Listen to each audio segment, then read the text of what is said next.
You guys are so willing not to like Shedeur Sanders, not to like this guy over. Let me put Shedeur's name. You guys are willing not to like Shedeur Sanders. Hey Sebastian, come on here, my pit boy. Let's make a video.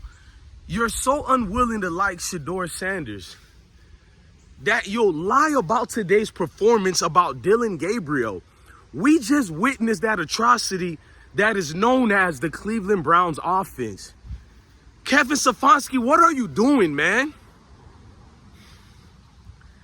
You're gonna lose almost every single game this year playing that type of bullshit offense. No, I'm not gonna lie, bro. Forget about liking Shedeur Sanders. Forget about liking the Cleveland Browns. How about the love of the game? How about watching an actual football game and enjoying the reasons what made you a fan of this game of football? Look, the NFL are going to destroy their sports by keep playing these trash quarterbacks, bro.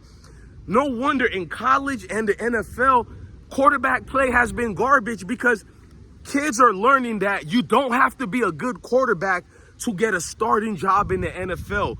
You don't have to have skill sets to play in the NFL. If one of these owners and coaches look at you and you remind them of their grandkids or their sons, they will give you a starting job in the National Football League. That's what you're telling athletes. What we just watched Dillon Gabriel do, man. Him and Tua Tagovailoa, two Hawaiian trash quarterbacks that you want us to believe is acceptable enough to watch during the NFL Sunday game. The game was horrible, but I had to sit there and watch everything because I cover sports and I love you guys. I got my Shedeur jersey on and I'm like, I'm watching this garbage. This man Tua had 55 yards.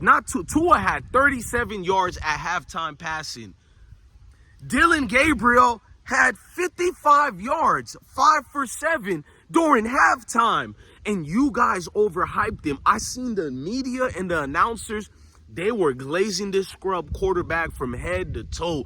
Wow, a natural born leader, a leader of men. The nigga is 5 for 7 and 55 yards. What the hell are you people talking about? You can't tell me the NFL collusion didn't go through the ranks of the pundits, the analysts, the writers, the publications that are out there, because everybody are pretending all of a sudden Dillon Gabriel is an acceptable enough quarterback. Here's where it damages your team. Quinshon Judkins, the one you Cleveland Browns fans and you Dillon Gabriel groupies gave up on. When he got arrested, all you Cleveland supporters said, let him go, release him. I got 3 videos on my channel when he got arrested that said, don't thread on him and don't get rid of Judkins. He's a young guy. We made careless mistakes and he beat his situation. He was proven to be innocent in that situation. That's why he's back on the team. He didn't barely practice or anything, and I told y'all it don't matter. Him and Sampson are 2 serviceable running backs. Let me get my pit bull for y'all, man.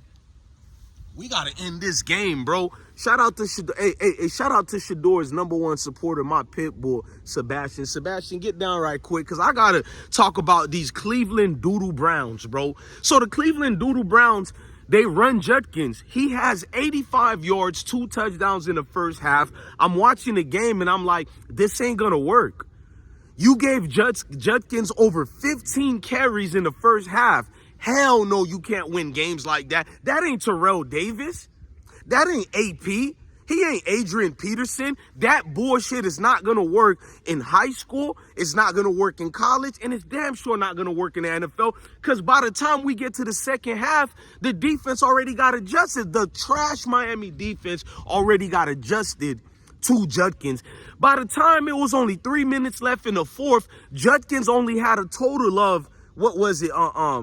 I think it was 85 yards total after that, or 90. That means he only had like 15 to 20 yards after the first half success he had, because it gets watered down. It gets predictable. These bubble screen passes you keep doing, Kevin Stefanski, every defender start getting acclimated to it. They get adjusted to it because you're not that guy. You don't believe in your quarterback. And I'm going to tell you, look, you already are a trash coach. you're a trash play caller. But here's what make your play calling look absolutely worse. Because you have a limited quarterback, therefore your offense is limited. Dillon is a limited quarterback in height, his stature, his IQ is not there. All you people said he had a high IQ. Dillon Gabriel, last game against the Steelers, he was supposed to have 6 interceptions. And if we're being fair, minimum 4 interceptions. Because 6 interceptions were dropped against the Steelers. 4 of them 100% should have been an interception.